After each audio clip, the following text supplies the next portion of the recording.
जो ट्रैक्टर का प्लान था ये था मेरा, स्टार्टिंग में तो यही था कि भाई चलो ट्रैवल करना है लेकिन 4x4 से ही करना, गाड़ी से।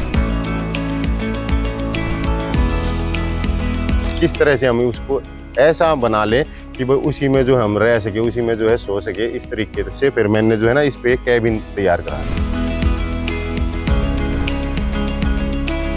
इसका जो है ट्रैक्टर की जो कीमत है वो 10.5 लाख के आसपास है, क्योंकि ये 4x4 है। 4x2 होता तो ये 8 के आसपास होता।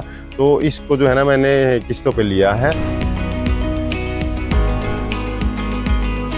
कैबिन की बात करें, अगर कैबिन कराना होता तो ये सस्ता होता, लेकिन जो है मैंने इसको इस तरह से जो है तैयार करा ताकि हम जो है ट्रैवल कर सके और उसी कैंपिंग कर सके, रह सके, खा पी सके। हरियाणा के सोनीपत से एक किसान की दिलचस्प कहानी सामने आई है, जहां एक युवक ने अपने ट्रैक्टर को ही सफर का साथी बना लिया। सोनीपत के किसान रॉकी ने ट्रैक्टर में सनरूफ, कैमरा, रसोई और सोने तक की व्यवस्था कर उसे चलता फिरता घर बना दिया है।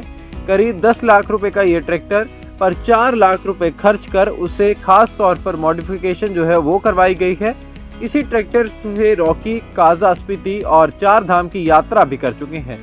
अब बता दें कि परिवार के साथ नेपाल जाने की योजना बना रहे हैं। हालांकि खाड़ी देशों में बढ़ते हुए तनाव के कारण पेट्रोल और डीजल और गैस की संभावित दिक्कत को देखते हुए फिलहाल उन्होंने अपना ये प्लान जो है उसको पोस्टपोन कर दिया है। और एक जो आपको बता दें कि ये एक दिलचस्प कहानी जो है वो निकलकर सामने आई है, जहां एक चलते फिरते ट्रैक्टर को ही एक किसान व्यक्ति द्वारा जो है वो अपना घर जो है वो बना लिया गया है, जहां पर सोने की व्यवस्था तक की गई है। आपको बता दें वहीं पर रहने की व्यवस्था पूरे तरीके से की गई है, खाने की व्यवस्था की गई है और सनरूफ और कैमरे की व्यवस्था जो है वो भी एक ट्रैक्टर में की गई है। फिलहाल तस्वीरें देखते हैं और आपको बता दें कि 10 लाख रुपए के ट्रैक्टर में 4 लाख रुपए तक का मॉडिफिकेशन इस किसान द्वारा किया गया है। जी, मेरा नाम है रोकी कटारिया, लेकिन जो है ना मैंने अपना गांव का नाम साथ में रखा हुआ है। शाहपुर तुर्क मेरे गांव का नाम है, तो रोकी शाहपुरिया के नाम से जो है ना मैं इंस्टाग्राम, फेसबुक और ये यूट्यूब। ट्रैक्टर मॉडिफाई करवाया, कहाँ से प्रेरणा मिली और कहाँ का तक आपने इस पे टूर किए हैं ट्रैक्टर पर? जो ट्रैक्टर का प्लान था ये था मेरा, स्टार्टिंग में तो यही था कि भाई चलो ट्रैवल करना है लेकिन 4x4 से ही करना, गाड़ी से। तो फिर मेरे जीजा जी हैं गौतम जी, उन्होंने जो है ना एकदम से ऐसे बोला कि हम हरियाणा से हैं और क्यों ना ट्रैक्टर से घूम ले तू। और ट्रैक्टर से तो नहीं हो पाएगा। फिर मैंने सोचा कि भाई जब कहा है, और ये बात भी है कि भाई हम ट्रैक्टर से जो है, ट्रैक्टर शान है किसानों की, हर जगह पे बर्फ तो यहाँ तो है ही नहीं, लेकिन जो है हर जगह से निकल सकता है। तो मैंने जो है ना इसी पे ही काम करना स्टार्ट किया कि भाई किस तरह से हम उसको ऐसा बना ले कि भाई उसी में जो हम रह सके, उसी में जो है सो सके, इस तरीके से फिर मैंने जो है ना इस पे कैबिन तैयार करा दी। कितने रुपए का ट्रैक्टर लिया था आपने, कब लिया था और कितना इस पे खर्चा आया मॉडिफिकेशन? इसका जो है ट्रैक्टर की जो कीमत है वो 10.5 लाख के आसपास है, क्योंकि ये 4x4 है। 4x2 होता तो ये 8 के आसपास होता। तो इसको जो है ना मैंने किस्तों पे लिया है, जो कि 6 महीने की होती है। जैसे गाड़ी की हर महीने देनी पड़ती है, लेकिन इसकी जो है 6 महीने में भी करा सकते हैं हम। तो 6 महीने की करा रखी है, जो कि 1,05,000 के आसपास होती है। और इस पे जो कैबिन की बात करें, अगर कैबिन कराना होता तो ये सस्ता होता, लेकिन जो है मैंने इसको इस तरह से जो है तैयार करा ताकि हम जो है ट्रैवल कर सके और उसी कैंपिंग कर सके, रह सके, खा पी सके। तो इसमें वो सुविधा है कि इस वजह से जो है इसकी कॉस्ट लगभग जो है 4 लाख के आसपास पहुंच गई। क्या क्या सुविधाएं हैं कैबिन के अंदर? कैबिन के अंदर जो है अपना फैन है, बैक कैमरा है और जो है वाइपर है। और बैठने की अगर बात करें तो अगर बैठना ही है तो लगभग 8 से 10 बंदे इसमें बैठ सकते हैं आराम से चलते टाइम। और जब सोना है, चलते ही टाइम अगर सोना है तो 1 से 2 बंदा जो है सो सकता है, क्योंकि जो हमारी चेयर है, ड्राइविंग चेयर, उसके पीछे जो है मैंने 3 फुट का जो है इसका डिस्टेंस जो है वो निकाल रखा है कि भाई उसमें सो सके। अगर हमारे को नहीं चलाना है तो उस टाइम पे हम पूरा ही जो है बेड सेटअप अपना खोलते हैं और उस टाइम पे जो है 3 बंदे सो सकते हैं। पीछे इसके रसोई भी बनाई हुई है, हाँ जी, हाँ क्या जी। क्या? आगे तो हमने जो है ना इसमें बना रखा है एक डीजल टैंक। जैसे बम्फर की जरूरत होती है, पहाड़ी है तो वजन भी चाहिए था मेरे को, तो 150 केजी का जो है हमने इसमें बम्फर लगाया और उसी में ही जो है हमने डीजल टैंक बनवा लिया। तो जहाँ जरूरत होती है वहां पे मैं इसको फिल करके रखता हूँ।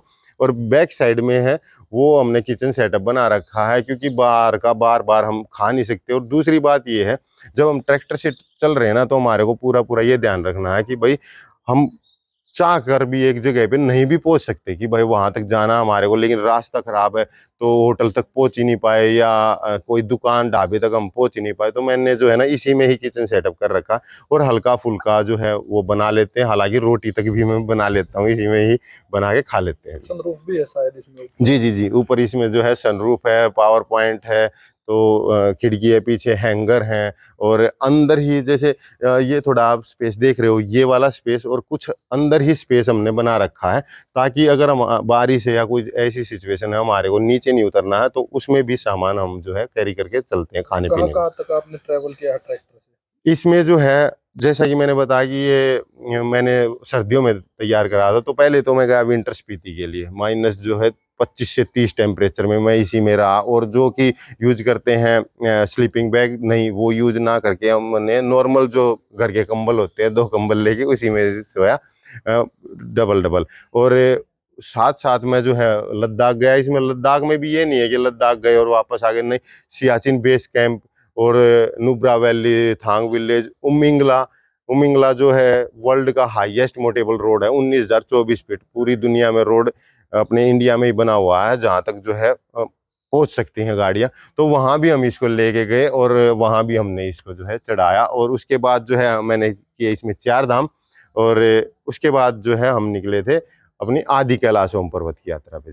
अब कहाँ निकलने की तैयारी है? अभी मेरा प्लान है इसमें फैमिली के साथ ही जो है नेपाल यात्रा करने का। नेपाल में है जो है मुक्तिनाथ टेम्पल है, तो विष्णु जी का मंदिर है, तो मैं यही सोच रहा हूँ कि मैं तो दर्शन करूँ ही, क्यों ना साथ में जो है फैमिली को भी कराया जाए, तो फैमिली के साथ ही निकलेंगे। कोई दिक्कत नहीं आती आप इतनी दूर तक जाते हैं ट्रैक्टर से?